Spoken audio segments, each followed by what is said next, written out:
Ok.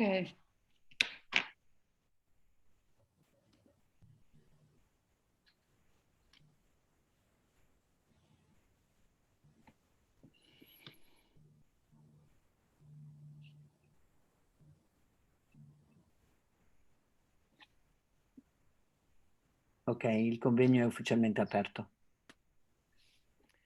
Dunque, buonasera a tutti quanti. Io sono molto lieto che abbia inizio questo ciclo di 3 incontri sulla Mitteleuropa ebraica, che è un ciclo che l'Associazione di Studi Ebraico-Tedeschi ha organizzato insieme all'Università di Trento e più nello specifico insieme al Laboratorio di Studi Umanistici sugli scambi culturali e con la Mitteleuropa, che è un laboratorio che afferisce poi al Centro di Alti Studi Umanistici. Dicevo, io sono davvero molto contento di questa collaborazione che è stata finora proficua nell'organizzazione, sicuramente sarà proficua nei contenuti, e sono anche contento che permetta questa collaborazione di estendere la partecipazione anche agli studenti e anche ai dottorandi, di cui vedo una rappresentanza. Saluto molto cordialmente e ringrazio il primo relatore di oggi, che poi Roberta ci presenterà, che è il professor Luis Krausz. Ecco, quindi oggi partiamo e sono sicuro che sarà un bel viaggio. E direi che è tutto. Ringrazio di nuovo, torno a ringraziare il professor Krausz, ringrazio tutti i partecipanti e ringrazio davvero di cuore Roberta, che ha fatto gran parte del lavoro di organizzazione. Grazie, ti cedo la parola, Roberta. Grazie Massimiliano. Siamo molto contenti, questa è la prova del fuoco per l'associazione che abbiamo fondato, un'associazione di studi ebraico-tedeschi che per ora raccoglie soltanto rigidamente gli amici e che forse un domani diventerà anche più accademica, ma in questo momento è, come dire, un gruppo di lavoro che secondo me in cui l'aspetto del confronto su vecchi e nuovi temi che ci stanno molto a cuore è particolarmente importante. Abbiamo deciso di occuparci di Mitteleuropa perché secondo noi è un punto su cui vale la pena riflettere e lo facciamo in questi primi 3 incontri di giugno, poi intendiamo riprendere perché la Mitteleuropa è un tema che ci sta molto a cuore. Cercando anche di scardinare alcuni punti di vista sulla Mitteleuropa piuttosto rassicuranti, piacevoli, in qualche modo, come dire, da placebo rispetto ai dolori della modernità, e invece ritrovare tutte le contraddizioni che ci possono essere all'interno della Mitteleuropa, nella creazione dell'idea di Mitteleuropa e nella sua propagazione.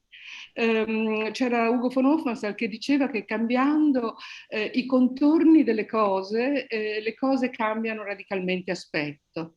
La nostra scommessa è, seguendo questa proposta, questa provocazione anche di Hofmannsthal, di cercare confini diversi, contorni diversi, prospettive diverse per affrontare il tema della Mitteleuropa. Hofmannsthal mette in questa sua idea di un passato europeo sicuramente, tutti i suoi miti dell'aristocrazia, tutti i suoi miti della rivoluzione conservatrice, tutti i suoi miti di un mondo che guarda al futuro radicalmente ancorato nel presente.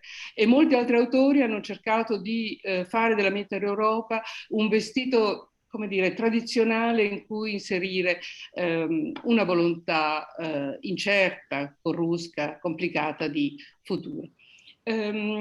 In realtà se noi guardiamo i libri di storia, ed è da questo che poi siamo partiti, vediamo che il concetto di Mitteleuropa è un concetto che ha inventato Bismarck. E ha inventato Bismarck in una prospettiva ovviamente coloniale, impossessarsi dei paesi a est della Germania, della nuova grande Germania, e quindi in qualche modo imporre un modello tedesco su un mondo che questo modello non lo aveva, non lo voleva o con cui aveva un rapporto contraddittorio. Il mondo asburgico, con le sue forme, in qualche modo riprende questa idea tradizionale, cioè tradizionalmente politica di Mitteleuropa, e quindi secondo me questa connotazione così coloniale di Mitteleuropa rimane poi anche dopo, ed è su questo che vorrei in qualche modo provare a lavorare. Credo che nessuno più dell'amico Luis Krausz possa avere, come dire, una prospettiva che cambia i nostri contorni, non solo perché lavorando sulla Mitteleuropa lui ha messo spesso in evidenza, insieme a Yolande Perez, che sono molto contenta di avere qui, ha messo molto in evidenza questo aspetto di una nuova prospettiva, un nuovo modo, un nuovo passaggio tra i molti passaggi che ha la Mitteleuropa, ma anche perché vivendo in Brasile e guardando più emigrazioni di quelle che guardiamo noi, più transiti di quelli che guardiamo noi, può trovare quei nuovi contorni che Hofmannsthal aveva in qualche modo indicato. La biografia ho chiesto a Luis Krausz una biografia completa, un curriculum completo. Siccome abbiamo solo un'ora e non 14 ore, sarò molto, come dire, veloce e casomai lo mettiamo poi agli atti di questa giornata di incontro. È professore di ebraico e di letteratura ebraica e di letteratura tedesca, quindi per noi della nostra associazione, e direi anche per Massimiliano, oltre che forse anche per Stefano che ci sta seguendo, è il meglio. Letteratura tedesca e letteratura ebraica contemporaneamente, è la persona che sicuramente ha più sensibilità per questo mondo. In questo momento è fellow dell'Alexander von Humboldt Stiftung alla Freie Universität di Berlino. Ha studiato in America, a Zurigo e a San Paolo, quindi come dire ha potuto anche spaziare metodi di ricerca sul mondo ebraico e sul mondo tedesco in molti luoghi. Ha pubblicato numerosi libri scientifici, curati da Genghi, abbiamo detto, tra Esilio e Redenzione del 2019, Santuari eterodossi, ed è un libro che mi sta particolarmente a cuore perché parla di eresie, che è uno dei pallini della mia vita. Dopodiché sull'ebraismo centroeuropeo, e in particolare Aaron Appelfeld, Roth e Hermann. Poi passaggi, letteratura giudaico-tedesca, e poi Joseph Roth e la nostalgia giudaica. Tutti questi libri dal 2008 a oggi. Ma la cosa che non conoscevo e che mi ha molto sorpreso, e devo dire anche mi rende molto ammirata, è la incredibile attività letteraria e i numerosi premi che ha ricevuto come scrittore, cosa che nel nostro mondo accademico è purtroppo troppo rara. Ha poi pubblicato moltissime traduzioni dal tedesco di autori di origine ebraica, ma non solo, ci sono anche autori della letteratura tedesca e della letteratura austriaca, per esempio la Jelinek e poi Delius, Schwab. Quindi un'attività tutto tondo. So, I think we can switch to English, or at least try to do it. And I would like to introduce your conference, quoting a suggestive reflection you did in your book, Übergänge, with Julian as well. And I quote it, and I think can be a very interesting beginning for us. The Hebrew word for Hebrew is ivri. Ivri comes from the verb la avor, to go through. To go through, and ivri is thus someone who goes through something. In this sense, the essays in this volume deal with Jewish writer in Central Europe, and in each case also with passage, and do so in many different ways. Central Europe can be understood as a transit point in several respects. between the culture and religions of the East and the West, between the Slavic and the German-speaking world, between the Occident and the Muslim, Balkan world, but also between the North and the South of Europe. It is a region of peaceful, but also less peaceful relationship and encounters. From this perspective of countless and often very differentiated passages, I would like to ask you something about your project, dear Luis. And in particular, I would like to know something about the theoretical question, the problems that you and Juliane have faced, the achievement, and also the questions that are still open. Please. Dear Roberta, first of all, I want to thank you very much for inviting me for this conference. It's a great pleasure for me to be with you, to be with Juliana, to be with Andrea Lombardi, who is also with us, and to talk a little bit about our research endeavors and in particular about this book. The question of a Jewish Central Europe or a Jewish Mitteleuropa is a question that, as I understand it, appears only after the beginning of Jewish emancipation in Europe. That is, after the beginning of the 19th century. Before that, of course, there were Jews living in a territory that could be described as Central European, but their way of life, their outlook on life, their perspectives were in no way different from those of Jews living in other European ghettos, be either in the West or in the East, either in the Ukraine or in Poland or in northern Germany, for instance.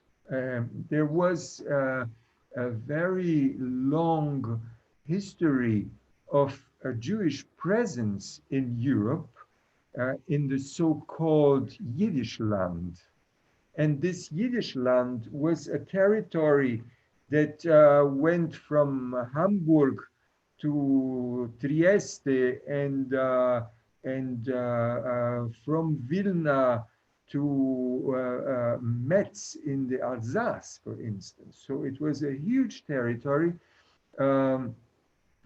where Jews used to live in a state of relative isolation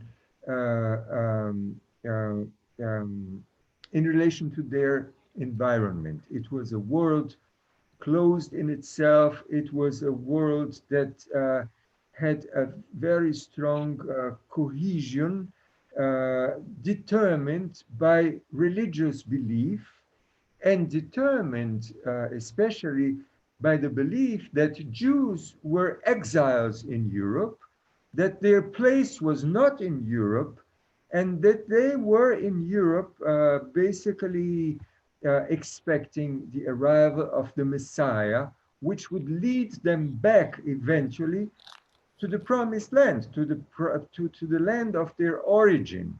So there was no question of Central Europe in the Jewish world at this point. I mean, until the beginning of the 19th century, even though there was a large Jewish population in this geographical region.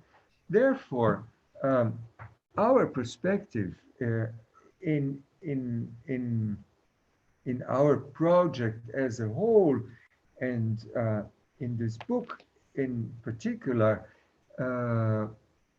is connected less to a geographical space than to a philosophical, existential, or even national space. So the idea of Jewish Middle Europa only begins to make sense when the doors of the ghettos are opened and when the Jews begin to leave their ghettos behind and to try to integrate, to assimilate into the wider Central European culture, which was, of course, in the 19th century determined up to a certain point by Austro-German culture, Habsburg culture in this territory. So that's why our outlook on this phenomenon of Mitteleuropa is the outlook of a psychological space, a space of transition, a space of discussion between worldviews that are often conflicting with each other, between the Jewish tradition that was slowly being left behind and, of course, the challenge of 19th century Austrian civilization. Besides that, I think there is another important point, the contrasts that existed within the Middle European territory, the contrasts that existed within the Habsburg monarchy, which was very heterogeneous. On the one hand, there was the world of Vienna and the western parts of the empire, which were very attuned to Western European standards and models of thought and social structures and so on. On the other hand, there were the lands in the east, close to the Russian border, and I am referring, of course, to Galicia and Bukovina, which were very, very primitive in their structure, and where the whole social life was completely different from what happened in the big cities. And of course, this also has to do with transition. This also has to do with passages, as we see that gradually Jews from this vast territory begin to migrate toward the western parts of the empire, towards Vienna, of course, and other big cities. But also, even during the 19th century, within the Habsburg Empire, we see a strong resistance to these new ideas and to these new outlooks on life and to these new lifestyles, and a strong attachment to Jewish tradition, which was especially strong, of course, in the religious movement of Hasidism, which flourished basically within the Austro-Hungarian Empire in the 19th century. So this is how basically we try to understand this phenomenon of Jewish Central Europe as a psychological territory, as an intellectual territory, and as a space of transition, and as a space of passages. And we see that these passages also can happen in the opposite direction. These passages are not only passages from the ghetto and from the traditional way of Jewish life into 19th century modernity, into bourgeois life, into urban environments and industrial economies.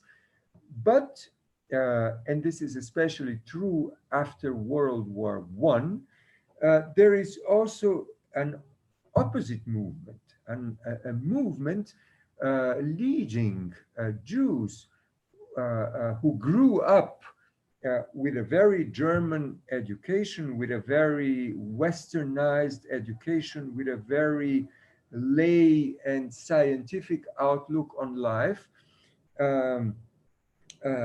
making huge efforts to reconnect with these lost roots of traditional Judaism.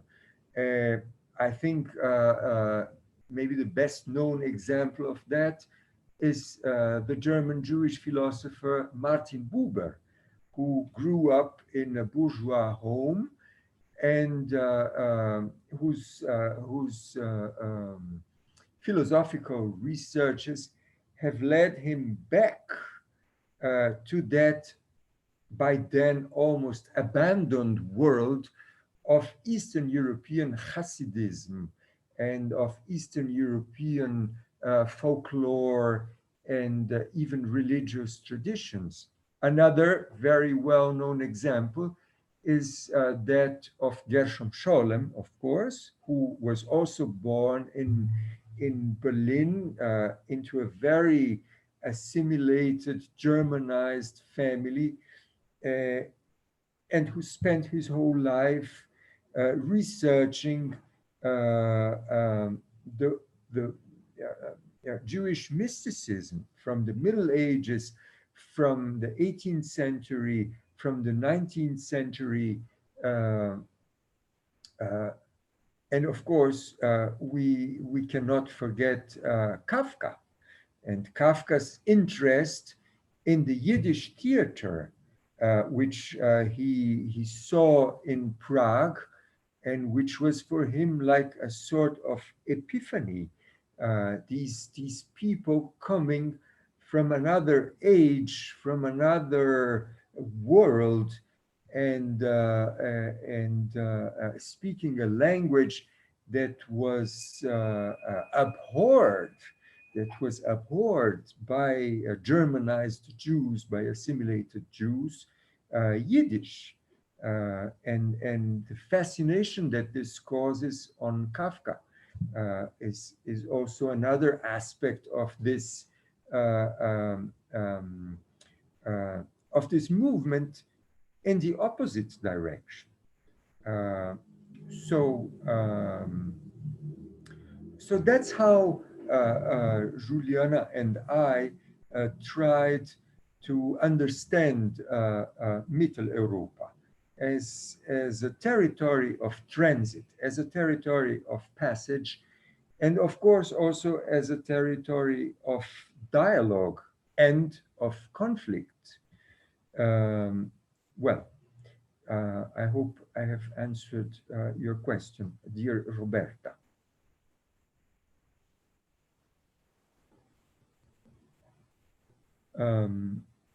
Okay, now I'm here. So thank you very, very much. I would like to know something more about the question you didn't resolve and the new question you had to face and now you are trying to solve. So your new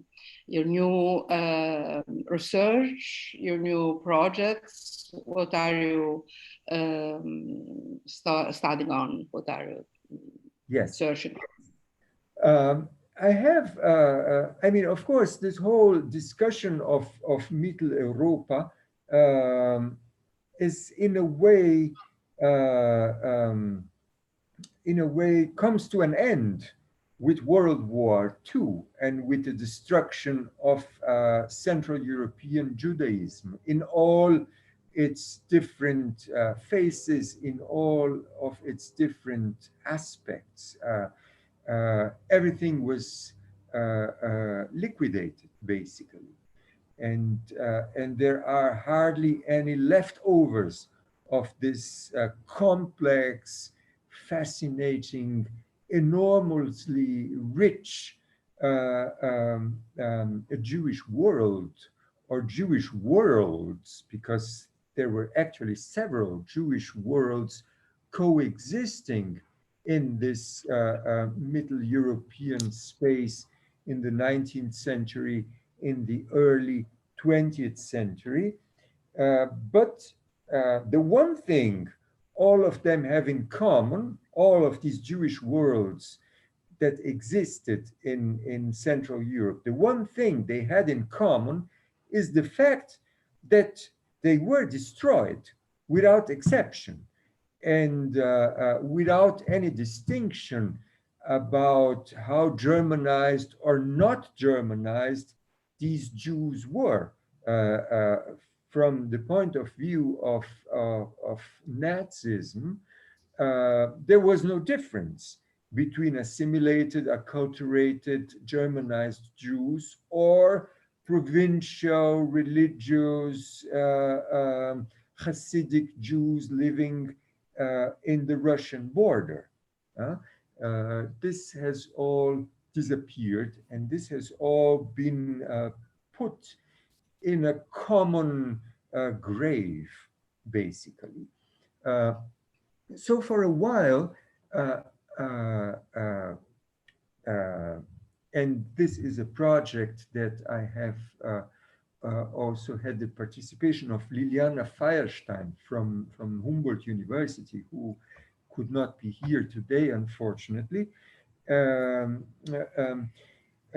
We have tried to trace the fragments of these Jewish Central European cultures in the places where these Jews have escaped to. Israel, on the one hand, South America, on the other hand, Western Europe, England, the United States, of course, and other places in the world. All of these different Central European Jewish cultures have become cultures in exile. In the eve of World War II and after World War II, and have gradually disappeared in these places of exile, have become less and less consistent, have become less and less particular and characteristic, and have either melted into the mainstream in these lands of exile, or have melted into the Jewish mainstreams in these places of exile. So on the one hand, I have tried to search a little bit about these fragments, about these leftovers of a Jewish European culture, about these Jewish Central European memories in the works of basically novelists who have written about this theme. And in that sense, I think one of the biggest and most important names we should remember is that of Aharon Appelfeld. I don't know whether all of you are familiar with Aharon Appelfeld. Aharon Appelfeld is not a novelist who has written in German. even though his native language was German. He was a Jew from Czernowitz, who grew up in an assimilated German-speaking Jewish family in Czernowitz, and who survived World War II as a child. He was deported from his home as an 8-year-old boy, and he has miraculously survived the war in Europe and has been taken to Israel, or to what was then a British Palestine in 1946, has then undergone an education in Hebrew, has become a writer in Hebrew, but all of his novels deal with the lost world of his childhood and with the lost world of his childhood memories in Czernowitz, in the home of an assimilated German-speaking Jewish family from the Bukovina. All of you know how important Czernowitz was as a center of German language literature in the 20th century.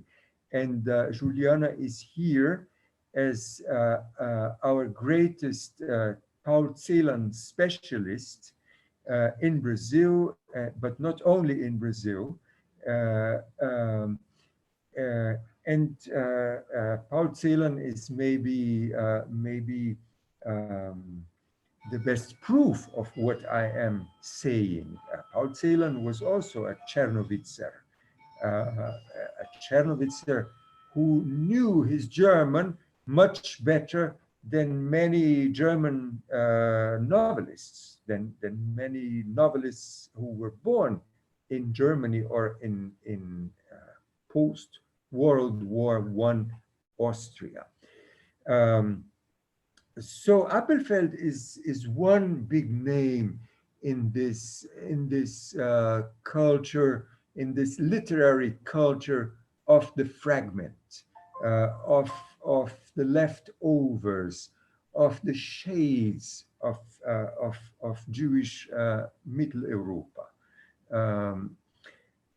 But beyond that, and more recently in my research, I have been trying to investigate to what extent this world of German Jewish dialogue and of German Jewish encounter has begun to flourish after Nazism, after World War II. And maybe one of the earliest examples of that is the Austrian Jewish novelist, Hilde Spiel. I don't know whether all of you are familiar with Hilde Spiel. Just one second.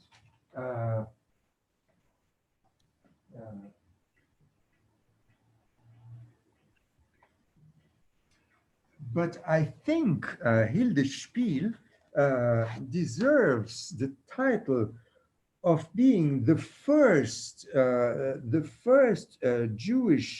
German Jewish writer who tried to somehow repair this destroyed connection between Jews and Vienna, between Jews and Central Europe. During World War II, Hilde Spiel, who was a Viennese, of course, was exiled in London, and she worked for the BBC as a war front reporter, a very courageous woman. And in the beginning of 1946, she writes this book, Rückkehr nach Wien, ein Tagebuch, in which she describes the trip she makes to Vienna, to her Heimat, in January 1946 or February 1946, and how she tries to reconnect to this place. And actually, a few years later, only in 1963, Hilde Spiel settles in Vienna and spends the rest of her life in Vienna as a novelist and as a journalist, as a writer of short stories. So she is one of these names that have somehow tried to do the impossible, tried to reconstruct in a way what has been lost forever after Nazism. And with that, also more recently, I am trying to look at other authors, in particularly Robert Menasse. I mean, Robert Menasse's belonging to Judaism is a very controversial question. I know about that. But still, he has a Jewish name. And at least by anti-Semites, he is seen as a Jew. So he has a connection to Judaism. And beyond that, he has a connection to Brazil, and he has a connection to San Paolo, because he was for a while a lector at the university where my colleague Juliana and I teach. And he has lived in San Paulo for half a year or for 1 year or even longer, I'm not sure. And he has established a relationship with the community of exiled Austrian Jewish intellectuals in Sao Paulo, which was a very, and in a way still is, a very interesting community with names that have become quite important in Brazilian intellectual life, like Otto Maria Carpo, like Robert Schwarz, like Paul Singer. And he has established a relationship with these people, and he has written two Brazilian novels which play partly in Vienna and partly in São Paulo, and which of course are full of Jewish themes and of Jewish questions.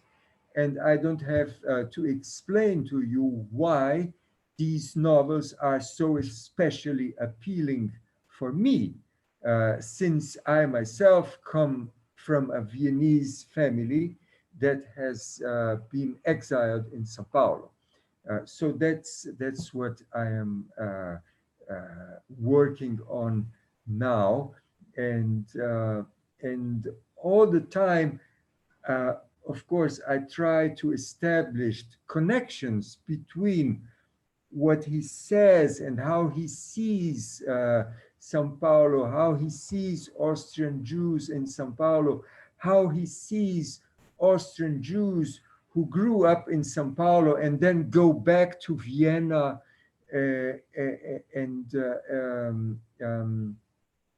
of course, this brings up a lot of historical associations.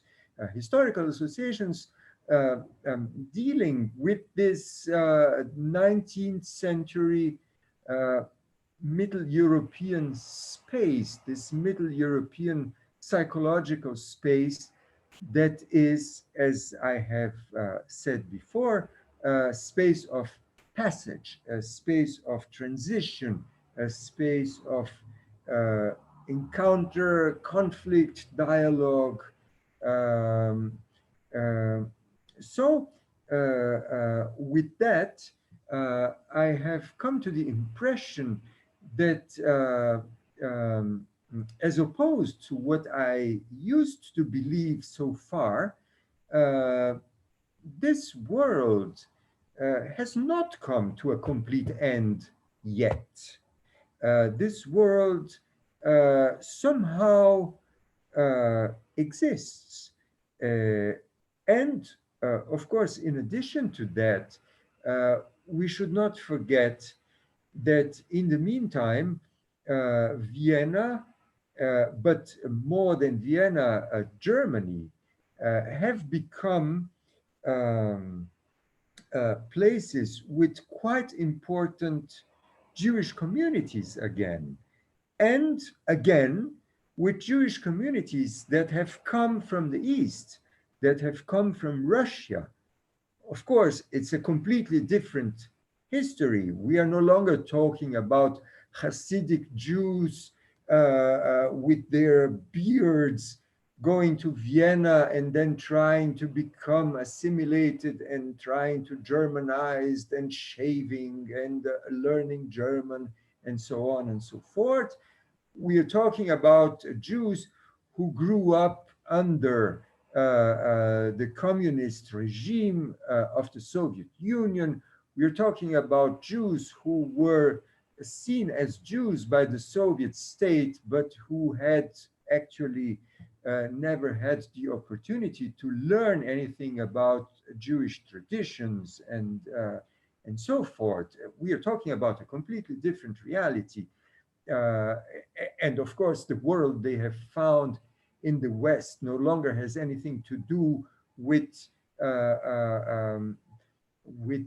this promised land of Berlin and Vienna in the 19th century. It's a completely different reality. But somehow the theme of the encounter between Jews and German in the Middle European space has become contemporary again.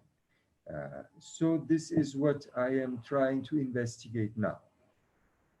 Thank you so much, Luis. I would like to ask Juliane if she can add something. I think you can speak Portuguese, and Susanna, if it's possible, could translate, or if you don't want to speak English, as you prefer.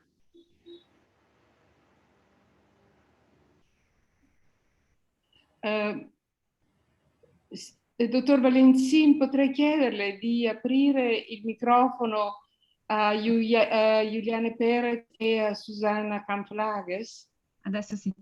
Io posso cercare di parlare in italiano, se Oh, che meraviglia, grazie! Allora, se diventa troppo confuso, non so, qualcuno mi aiuta. Va bene. Oppure in tedesco, Giuliana. Ma qui c'è qualcuno che non lo conosce. Ok, forse... ok, meglio italiano. Meglio. Sì. Ok, facciamolo in italiano. Bene. No, bene, cioè, penso che la cosa interessante di questo libro che è stato sotto nostra cura è questa idea di un paesaggio immaginario, no? Di una geografia immaginaria che è un poco l'idea di Liliana Feierstein e che è molto bella, mi sembra, no? Ed è anche interessante vedere che, cioè, quando non c'è un luogo concreto, cioè quando non c'è più il luogo fisico, uno si inventa un luogo a cui si appartiene, no? E questo, e anche se è un luogo drammatico, un po' immaginario, un po' no, però abbastanza fragile, è un luogo di appartenenza, no? Bene, questo sul libro. Su quello che faccio adesso è un po' la continuazione di quello che ho fatto con Paul Celan, che c'è anche questa, anche se non è una narrativa, no? C'è anche questa, diciamo, questo dolore profondo di aver perduto tutto. Solo che forse per lui è un po' più drammatico perché lui sa che questa ricostruzione nella letteratura è anche un'utopia, no? È anche impossibile, no? Anche se lui parla del meridiano, per esempio, no? Per rimanere nel tema del luogo che esiste però non esiste, no? Lui dice, per esempio, in questo famoso testo, no? Il meridiano, che è la Büchner Preisrede, no? E qui dice: non trovo più il mio luogo nel cartello, però lo trovo come meridiano, che è una linea immaginaria tra persone, autori, dati, punti che creano un altro mondo, no? Un mondo dove lui può respirare, no? Allora un po' vado in questa direzione, quello che faccio, vado ancora in questa direzione. Una domanda: come avete scelto gli autori del libro? Perché nel libro ci sono personaggi molto diversi tra di loro, no? Cioè avete parlato di autori che fanno parte veramente di una costellazione, spesso non immediatamente conciliabile. Come mai li avete scelti? Luis? Bene, un po' c'era la configurazione del progetto, no? Cioè abbiamo incominciato questo progetto con Liliana Feierstein e l'idea originale era farlo un po' un paragone tra diverse discipline, no? Vedere rabbini, autori di sociologia, filosofia, letteratura, un po' così, no? Ebbene, l'idea era un po' troppo ampia, ma forse... No. Mi chiedevo come mai avete cominciato con Benjamin, cioè non c'era assolutamente una cronologia, no? Cioè nel senso che c'erano, come dire, autori di prima messi e così via, quindi non era una cosa cronologica, era una cosa tematica. E questo inizio con Benjamin, che mi è sembrato molto provocatorio, molto interessante. Come mai avete cominciato con Benjamin?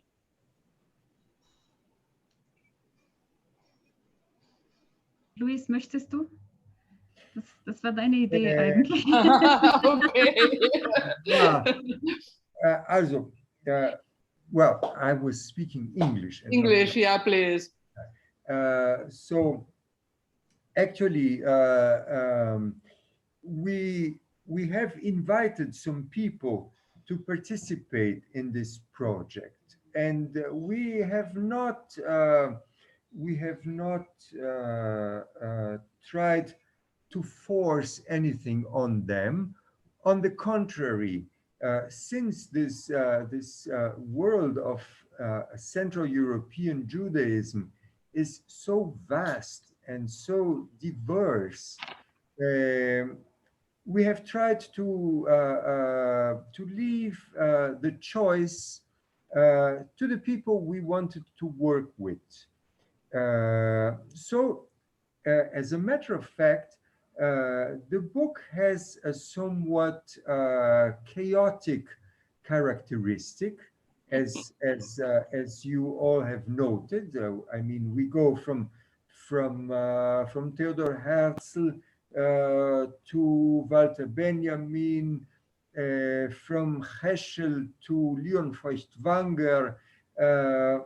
There is not immediately a visible connection between all these authors, but we have thought that this somehow would translate the complexity and the diversity and with that also the richness of this psychological intellectual space, how many different and non-communicating things fit into this concept of Central European Judaism. So the heterogeneous and somewhat chaotic character of the book was not deliberate, of course, but I believe is a result of the enormous richness of the world we are trying to somehow analyze and represent, as if each one of these authors that we have discussed in the book was in himself a fragment of this enormously complex, enormously long-lasting, and enormously interesting world of Central European Judaism, a world that begins to exist with the beginning of the 19th century, with the beginning of Jewish emancipation in the Habsburg Empire, and which along 150 years until the beginning of World War II has been so enormously fruitful and so enormously important, not only in the Jewish world, but in Western culture itself. I mean, we're talking about authors like Walter Benjamin, we are talking about Sigmund Freud, we are talking about people who have actually made a difference in the world and who belonged to this world, who had their roots in this world. Bene, grazie infinite Luis, grazie molte anche a Giuliana e complimenti per il meraviglioso italiano che ci ha fatto particolarmente piacere, grazie. A questo punto io chiederei se ci sono domande e in particolare, se è possibile, ho visto, non c'è più, c'era Ann Betten, volevo chiederle se poteva intervenire ma non la vedo, perché su alcuni dei temi di cui ha parlato Krausz ha molto lavorato, avrebbe secondo me potuto dire delle cose molto interessanti su questo mondo che si ricostruisce e si perde. Quindi invece allora a questo punto chiederei a voi di fare delle domande, le scriverei, se qualcuno ha da fare domande più complicate chiediamo di accendervi il microfono.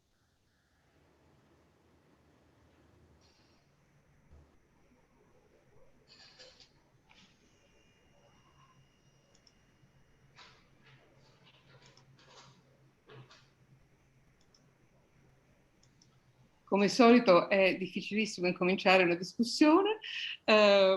Massimiliano, come padrone di casa, incomincio a te, poi vediamo se ci sono altre questioni aperte, volentieri.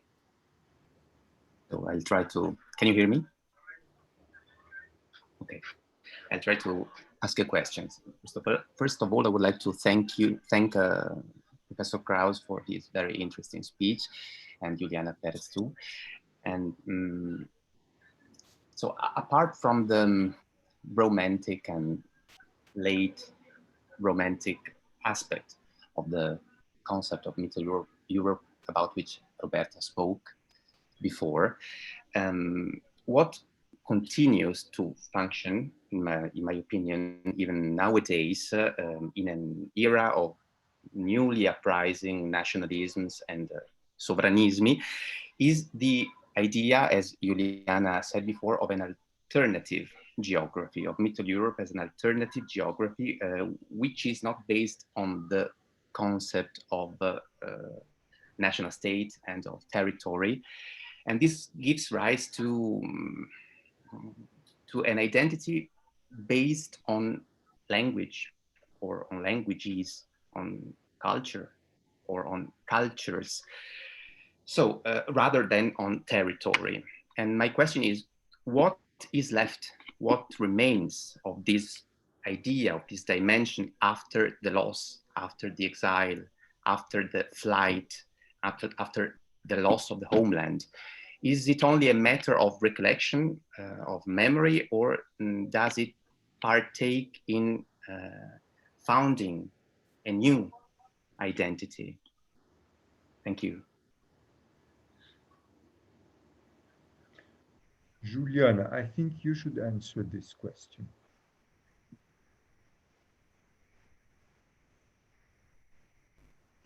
Lo rispondo in italiano? Sì. Sì, bene. Io penso che cioè quello che resta è un po' la letteratura stessa, no? Cioè diciamo che c'è un'esistenza nei libri, no? E questo è particolarmente interessante quando si pensa anche alla cultura ebrea, no? Cioè quel valore supremo del libro, no? Allora questo è un aspetto, no? E l'altra cosa che direi così in modo generale è che,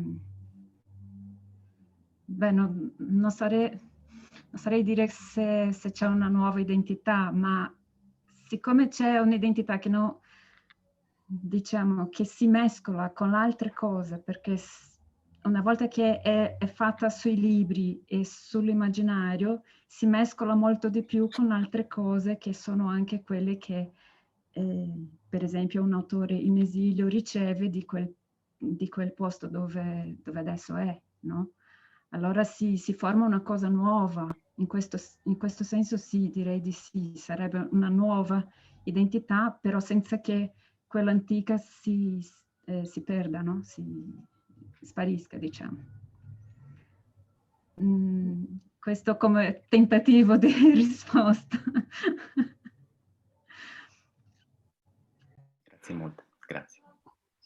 Proporrei però anche un'altra, forse, lo butto lì così, e cioè che la Mitteleuropa è un'idea conservatrice, i conservatori. L'idea fondamentale di Massimiliano è che invece è un'idea che può diventare progressista. Quindi l'antimodernità come dire, il ripescaggio dell'antimodernità come progetto, come progetto progressivo, molto interessante. Temo però che sia un altro discorso, cioè un altro mondo, cioè come dire, è una nuova geografia del bene contro modernità, con tutti i suoi limiti. Esattamente però come era prima, cambiano le parole, cambiano i significati delle parole, le speranze, però come dire, bisogna fare i conti con una tradizione profondamente conservatrice dell'idea di Mitteleuropa. E se tu ora la ripresenti in questo modo, la trasformi in un'ipotesi progressiva. E su questo bisogna che ci pensiamo un po' tutti.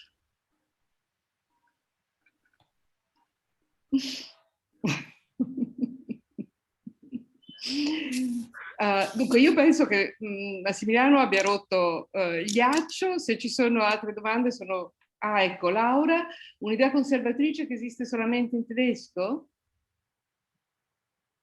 Laura, non fare domande così difficili. C'è anche Esther, perfetto, c'è Camilla Calvi. You have a lot of questions to answer, so please, can you read the chat? Yes, can I read? Esther Saletta has a question, die Mehrsprachigkeit. Just a second, I think I can read the chat, yes. Yes, yeah.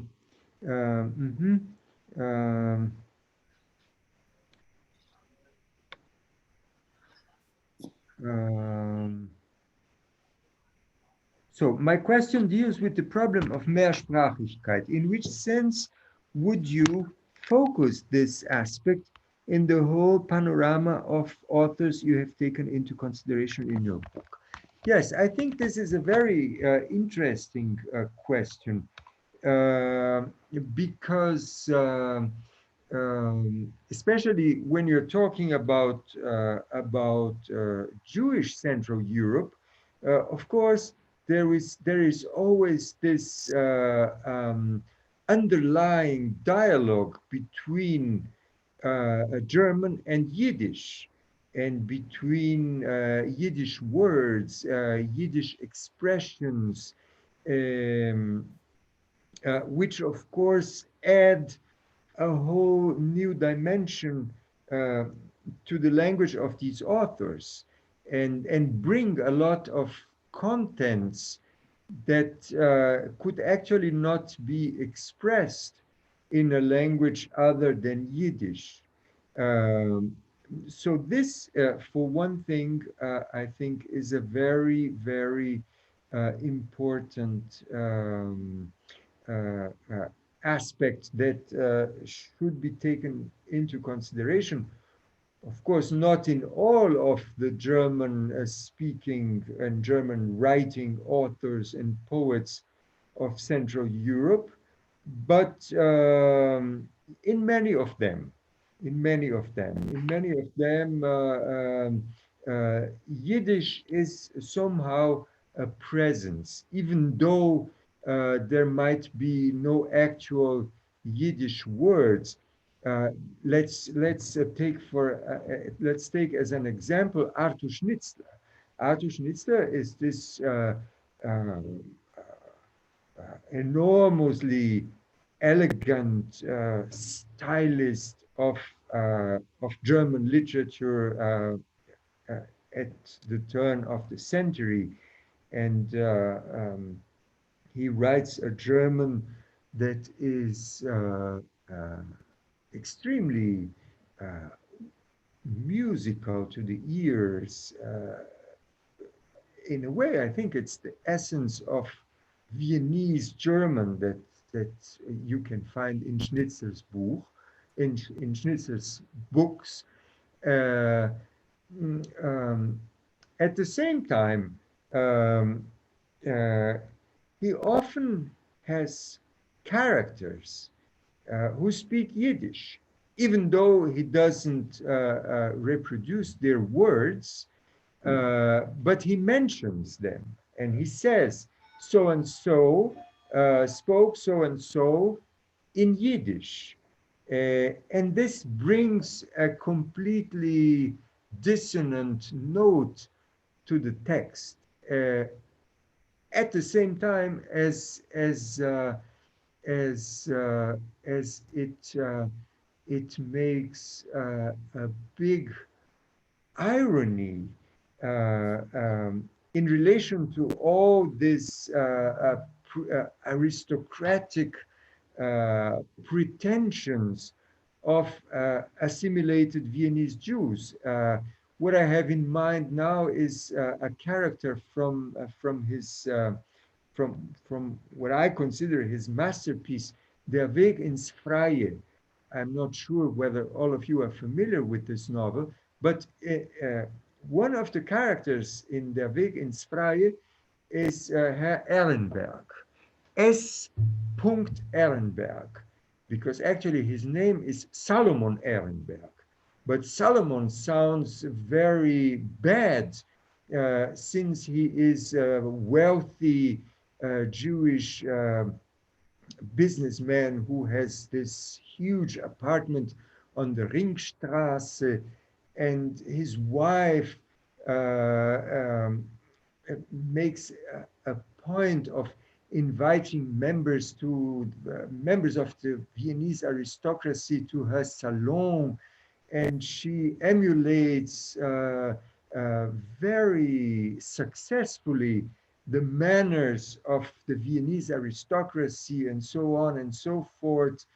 And then all of a sudden, in the middle of one of these receptions, these elegant receptions in this gorgeous Ringstraße Wohnung, in this gorgeous Ringstraße apartment, Herr Ehrenberg suddenly begins to speak Yiddish very loudly.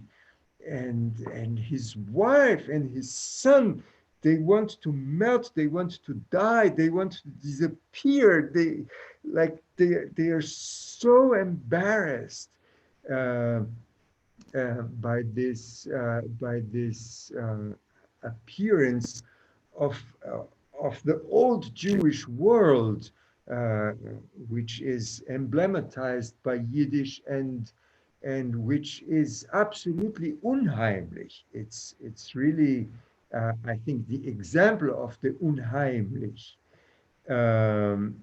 So this is a way in which this question of Mehrsprachigkeit can be used ironically, in a very, very interesting manner, because irony always opens up a new perspective on a specific reality. On the other hand, speaking of Mehrsprachigkeit, I think again of Aharon Appelfeld. Aharon Appelfeld, this boy, this Chernowitzer German-speaking boy, who was deported from his home as an 8-year-old boy, and who ends up in Israel, who ends up writing his novels in Israel, but I mean, he ends up writing his novels in Hebrew, but all of his characters are not speakers of Hebrew. No one of his characters is a speaker of Hebrew. The plots of his novel are in Austria, are in Czernowitz, are in the Carpathians, are in pre-war Central Europe. So all these characters speak or used to speak in their real lives either German or Yiddish, but Appelfeld represents them without exception only in Hebrew. Their dialogues are presented to the reader in Hebrew, but they are supposed to be dialogues in German or in Yiddish, because this is the language these characters actually spoke in the 1930s. So this is another very puzzling aspect of multilingualism in Central European Jewish literature. So thank you very much. We have two more questions, and I think we can answer the question, and then I think we have to close our meeting.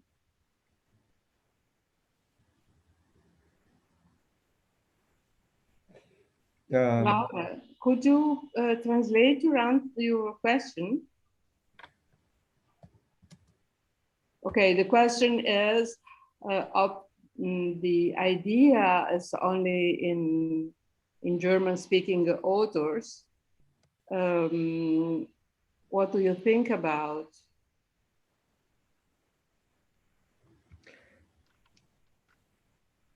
I'm sorry, Roberta, I couldn't hear you. Okay, here is written, the question is written in English, so I think you or Juliana, you could answer. Mitteleuropa as a conservative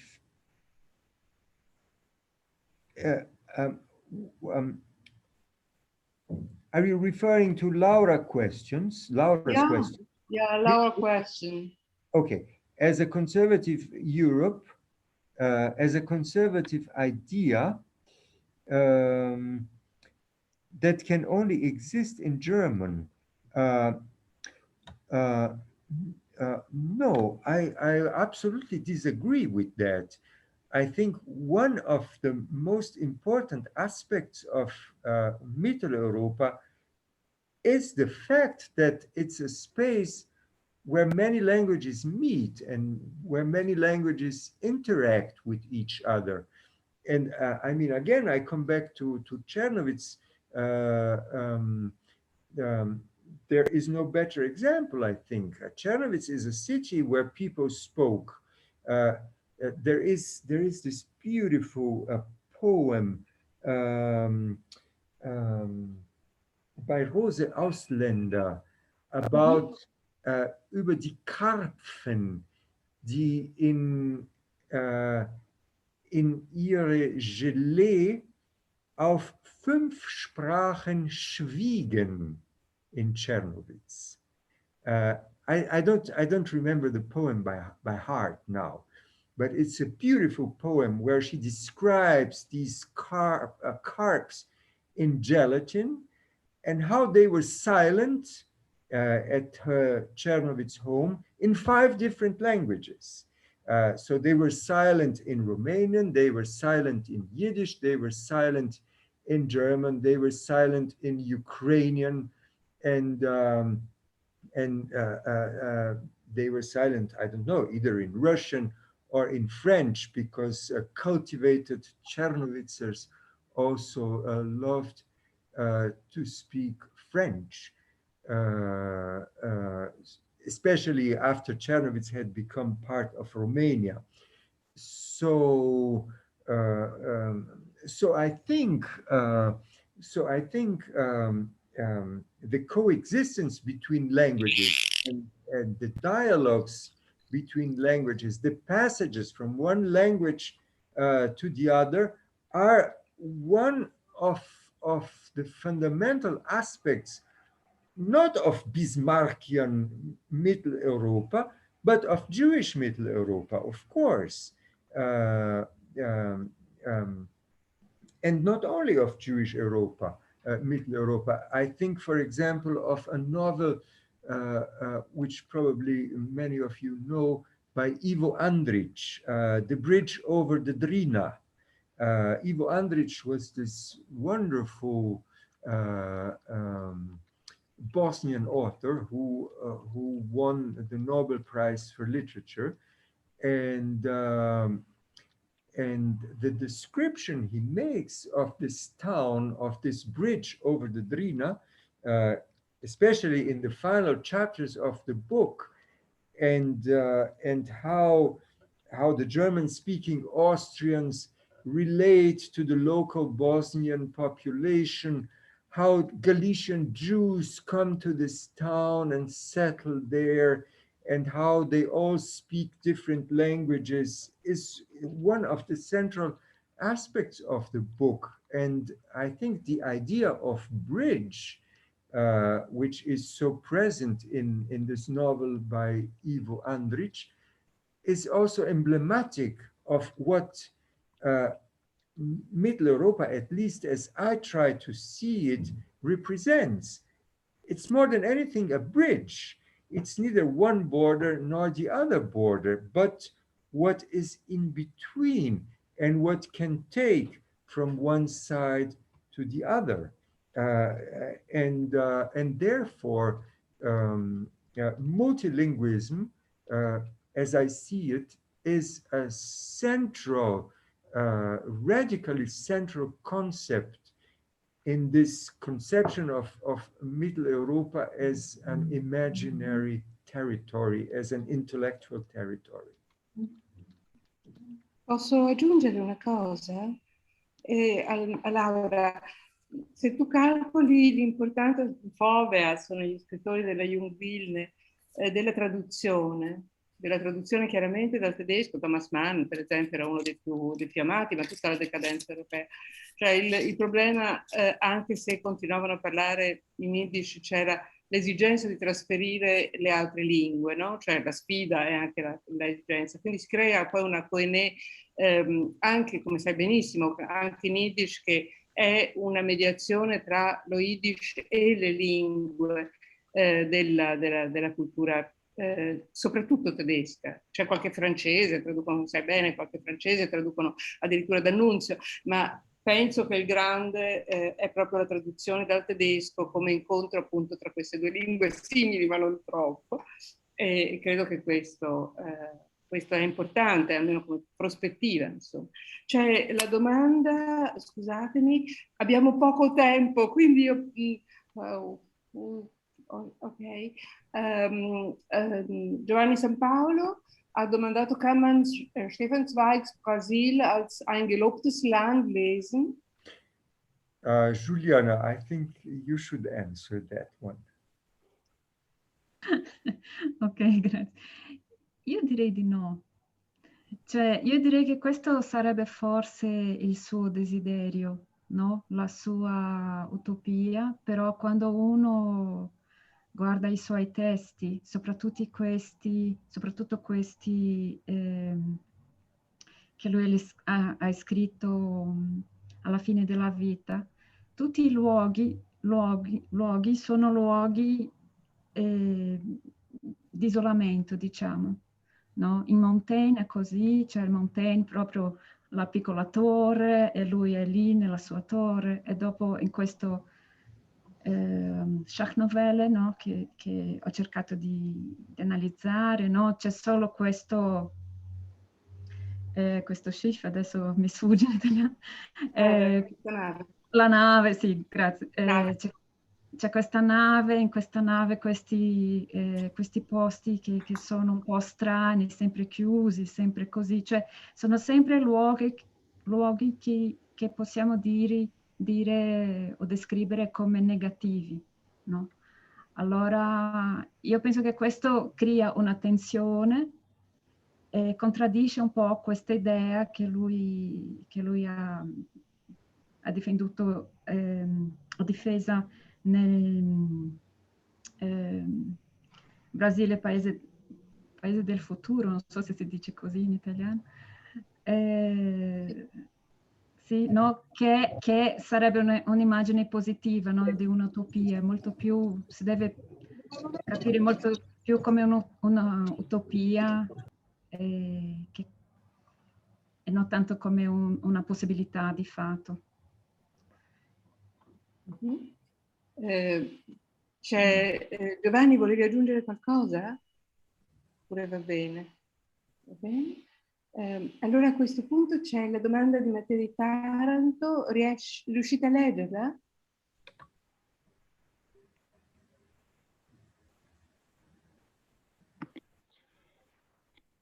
Non riesco. Bisogna tornare indietro. Non riesco a salire proprio. Sì, allora aspettate che la rifaccio. Aspettate un momento. No, come si proprio?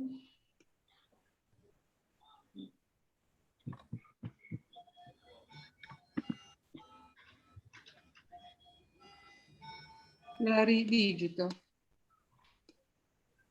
I think now you can read it at the end of the chat. I think you can see it. At the end of the chat, I see Susanna's question. Oh, and then, oh, okay. Oh. Mattia, potresti rifare la domanda? Ti dispiace, non riesco a mandarla.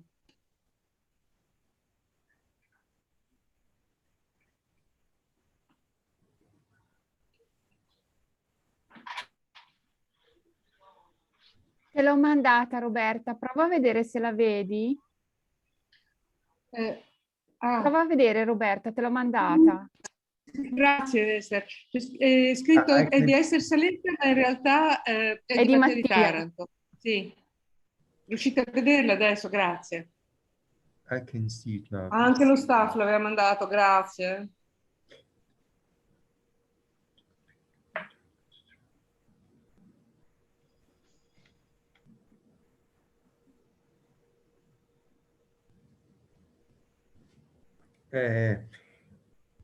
I had never,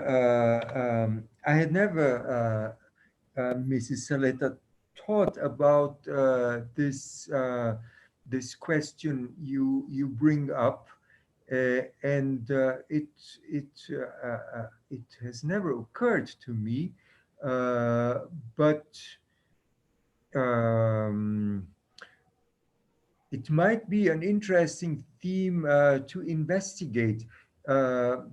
But how exactly do you see these biblical themes you mention? I mean, do you see them as let's say biblical narratives, or do you see them as biblical religious ideas? And in particular, of course, the central biblical religious idea, which is the idea of redemption, the idea of return, the idea of the end of times, and of course all these theological questions that have fed Jewish philosophical speculation for so many centuries. So this is not quite clear to me. Are you talking about the paradigms of biblical narratives, of biblical fables, or are you talking about biblical religious thought? I think I have to ask Mr. Valencin to open for Mattia di Taranto. That's a very difficult question to raise. Dottor Valencin, le posso chiedere di dare il microfono a Mattia di Taranto? Le dispiacerebbe?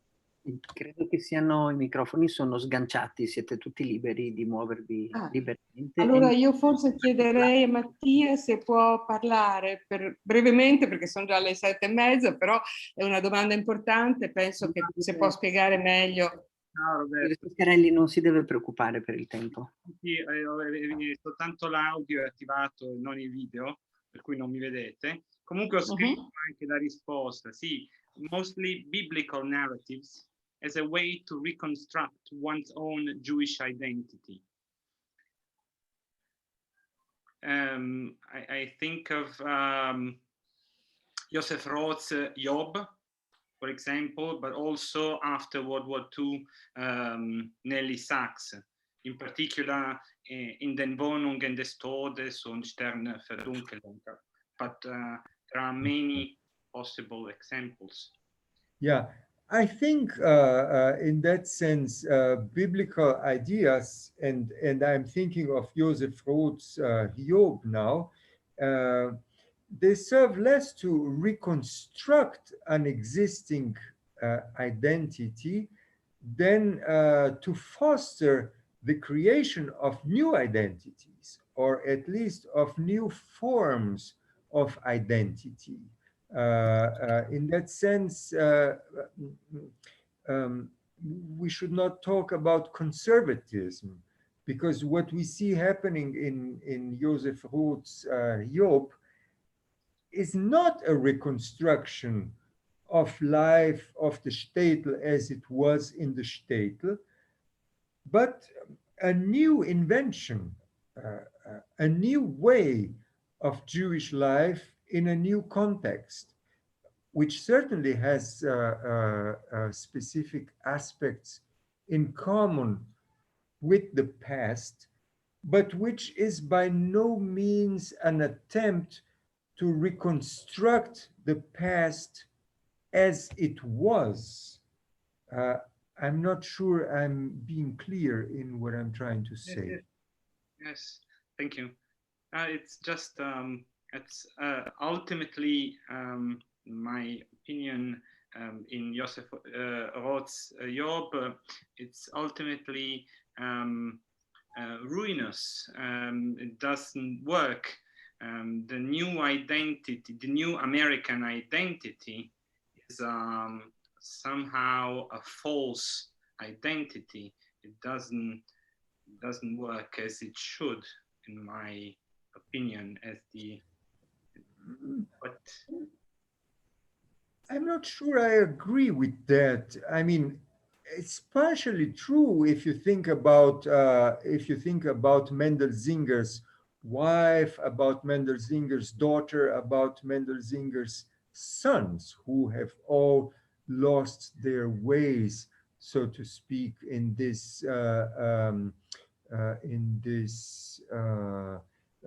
vertigo of the modern world. But on the other hand, the end of the novel and this appearance of Menuchim, yes, precisely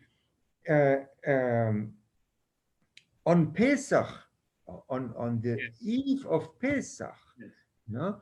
Where when all celebrants are singing and awaiting for the arrival of Elijah. Yes, Eliyahu Hanavi, Eliyahu HaTishbi, Eliyahu HaGiladi, Umashiach ben David. So this is an almost messianic moment of the celebration of Pesach, when people sing and await the arrival of Elijah, and who appears? Menuchim. And Menuchim, of course, transforms the life of Mendel Singer completely and puts an end to all of his suffering and brings an enormous relief to Mendel Singer, and he somehow begins to feel at home in America. America, which up to this point is portrayed, New York is portrayed as this horribly hostile and murderous and terrible place. But then all of a sudden, Mendel Singer sees the sky, and he sees the ocean, and he sees the sun, and it's a new beginning, it's a new life, it's a very promising future that opens up at this point of the narrative. I agree.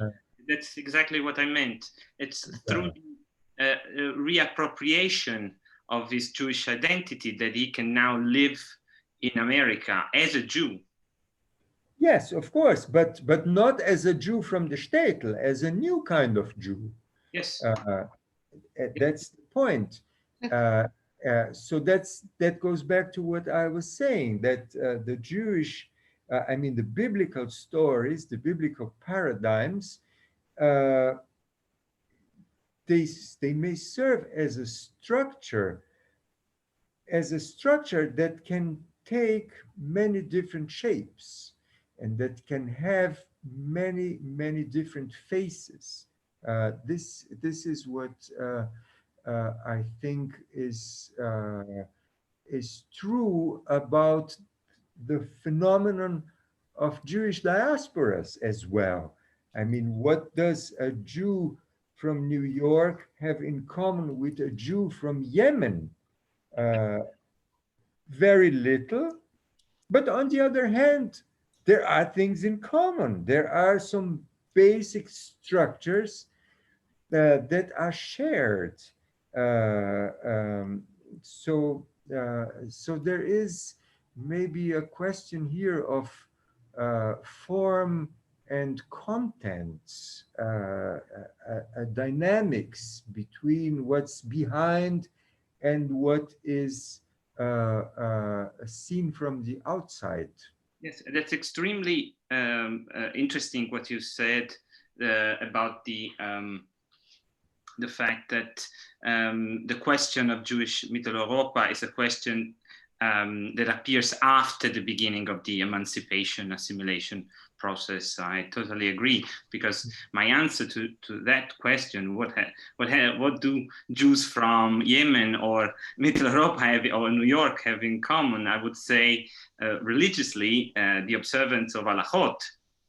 But when that fails, then you need to search for a new common ground. Yes. I think biblical imagery could be that common ground, apart from the observance of norms and rules. By all means, yes. And of course, we must remember that the beginning of the emancipation is also the beginning of the end of halachot. And this is also a very Central European question. What people do with the halachot and how they reconcile the halachot with the demands of the modern world. And Soloveitchik would answer, would have an answer for Rav Soloveitchik, the halakhic man. Probably there's a way to deal with the modern world as an halakhic. Io penso che possiamo rimandare questa splendida discussione alla prossima volta.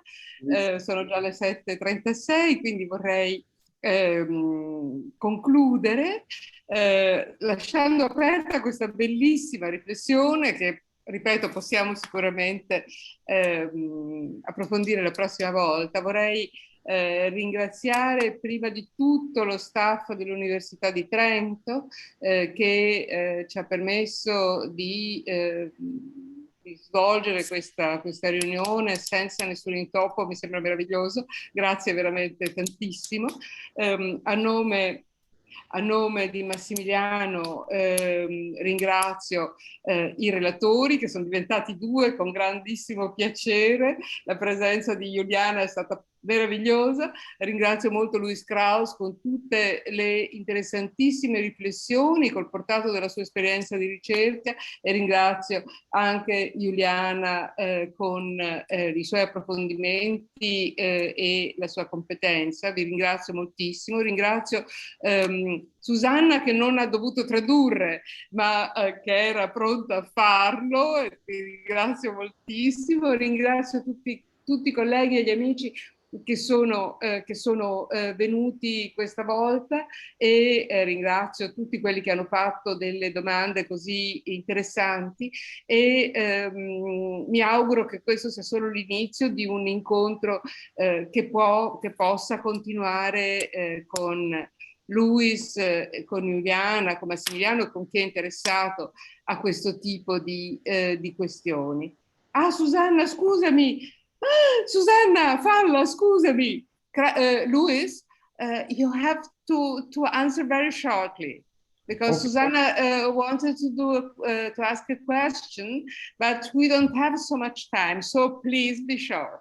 And okay. Susanna had a very interesting question. We can continue our discussion in Brazil. Bitte, mach deine Frage. So, frag, was du wolltest, und dann vielleicht, wenn es zu lange geht, kann man auch so in einem italienisch, deutsch, brasilianisches Café weitergehen. Susanna, wo ist deine Frage? Ich kann sie nicht finden. Io te la metto. Vielleicht kannst du I found it. I found it. Dialogues between languages and cultures depend to a certain extent on more or less effective translations from one language to the other. In some ways, translations must always face duplicities. Do I see a connection between translation and irony? Yes, by all means. Because I think in the end, irony depends on looking at things from a different point of view, from an unexpected point of view. That's where irony comes from. You are shown something, but then instead of looking at this something's face, you look at its behind, or you look at its side, and this has a comical effect. This is precisely what translation is all about.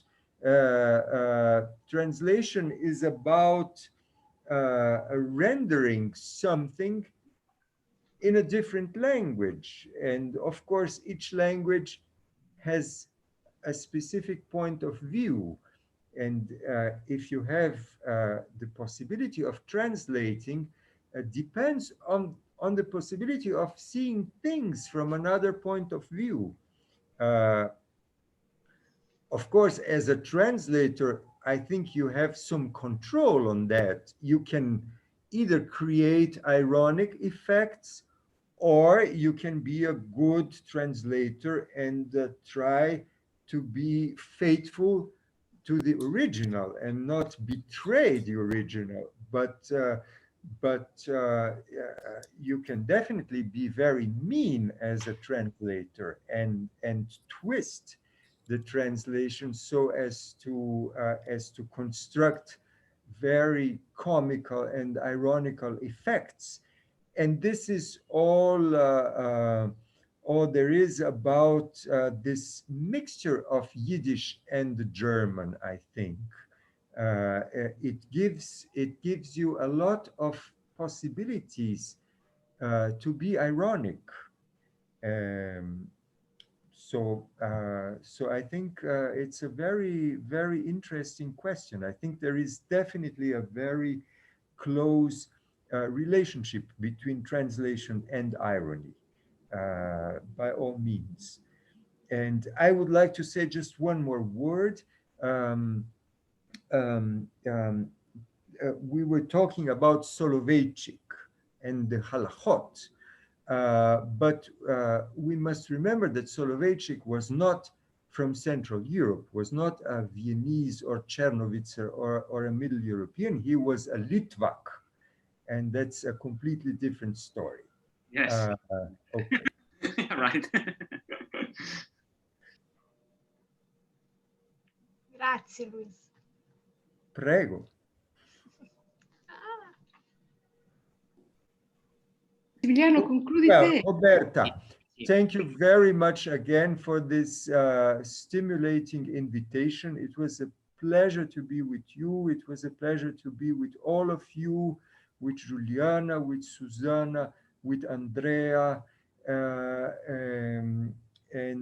It's really a consolation in these bitter times of isolation to be able to talk to so many nice and interesting people at the same time. Grazie. Massimiliano, vuoi concludere te? Sì, Grazie. sì, no, raccolgo. No, ringrazio, sono d'accordo con Luis, cioè, grazie tantissimo.